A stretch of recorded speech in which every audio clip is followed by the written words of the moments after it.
I'm responding to Amanda Choquette, who did the first video, which was about smartphones and love lives. Um, like Amanda, I'm married, although I've only been married for a little over a year.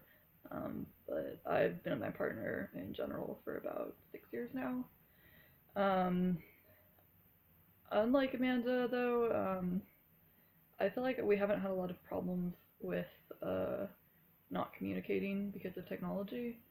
Um, and I think the main difference is um, maybe because we're not that old or anything. We were both born in 1991. Um, I feel like a lot of our socializing itself does involve social media and the internet sometimes. We watch Netflix together. We both have like Twitter accounts and we interact sometimes online, including with mutual friends. We use the internet to connect with friends that we have and make plans.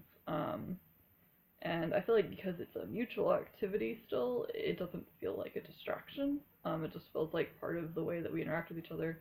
I think part of the difference too is for a while we had to be a long-term relationship or a long-distance relationship. My partner is a New Zealand citizen and I'm a U.S. citizen. I'm finally here on a long-term visitor visa and I'm going to be applying for residency next year. Uh, but for a while I was in America while they were here, and because of that, we had to interact online, and I think it became a normal part of things.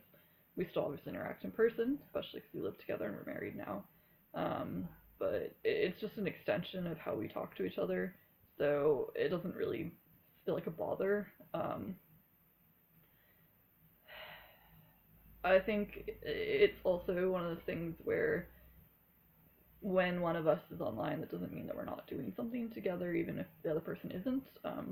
Sometimes I'll just be lying in bed and my partner will be on the phone or whatever, but they'll also have like their arm around me or something. So it also doesn't feel like a distraction because it's like not any different than if we were both in bed and I was like reading a book and they weren't or something. I guess I think it depends on how you approach and use the internet.